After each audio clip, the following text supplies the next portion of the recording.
welcome to the channel. I'm Jake. Thanks for tuning in here today. It's been a while since I uploaded a video here, but I'm out enjoying the day. I made this tri-stick earlier, and I want to talk about some of the applications for these notches. So, here we go. Starting on this end, a simple rounded end. Friction fire set is great for that. Bone drill, pump drill, something like that. That is a great way to make the end of your spindle where it meets the hearth board. This one has been chamfered on the edges for use as a tent stake. That is not necessary, but chamfering the edges like that does prevent it from mushrooming or splitting, at least prevent it to some degree. So I like to do that with my tent stakes. 7-notch right below it, again, good for tent stakes, but also for trap triggers and things like a figure 4 deadfall trap. This 7-notch, the flat face here has additional angles cut in here and here to ease the transition from this flat face to the round back side of the stick when you wrap rope around there. I prefer that for my tent stakes.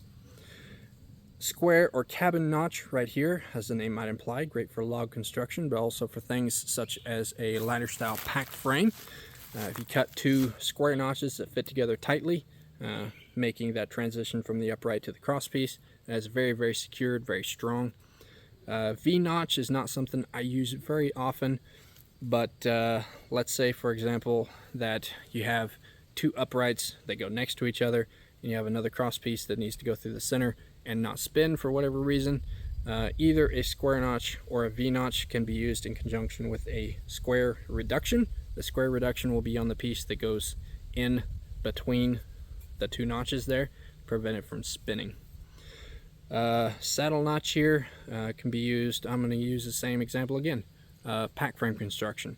If you don't want to take the time to make good, well-fitting square notches, there we go, you can simply cut a saddle notch, put a stick in there, lash it in place. It's not nearly as secure, but it is functional. Below that is a rather crudely cut bird beak or pot hook notch, called a bird beak because of that V that hangs down right there. And this can be used just like that. If this were hanging a pot, you'd set the bail right inside that hook right there. You can also use this to make hooks for around camp. The way that I tend to do it is I'll cut the bird beak however big I need it to fit over a piece of rope, whatever rope I'm using, ridgeline for a tarp or something like that. And there'll be a branch down here, and I'll cut the stick off below the branch. That'll be my hook, and this will hang on my ridgeline, for example. Talked about the square reduction a little bit. Move on to the round reduction there. Where the square reduction is good for keeping things from not moving, the round reduction is great for things that need to rotate. For example, if you bore a hole into a piece of wood, create a round reduction the same diameter as that hole, or perhaps slightly smaller.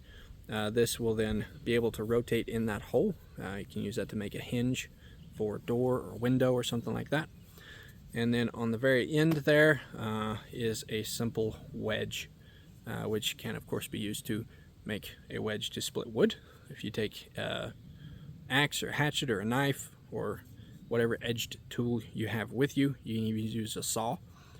Create a score line in the end of a piece of wood, make wooden wedges, put them in that score line, drive them in with a baton to split your piece of wood. You can also use that to create a digging stick, which is a super useful tool. Sometimes underrated, but very useful. So, there we go. A few uses for the notches on this stick. If you have other uses for these particular notches, I would love it if you drop those in the comment down below. I'd like to hear about that. I'd also like to hear about other types of notches that you use or that you practice on tri-sticks. These are my most commonly practiced tri-stick notches right here. But if you have others that you like to practice, throw those in a comment down below. I'd like to hear about that too. If you enjoyed the video, definitely appreciate it if you hit the like button, share with a friend, subscribe to the channel if you're not yet a subscriber. We'd greatly appreciate that. And I think that's everything I have for right now. So until next time, go forth, enjoy yourself, and always come home safe.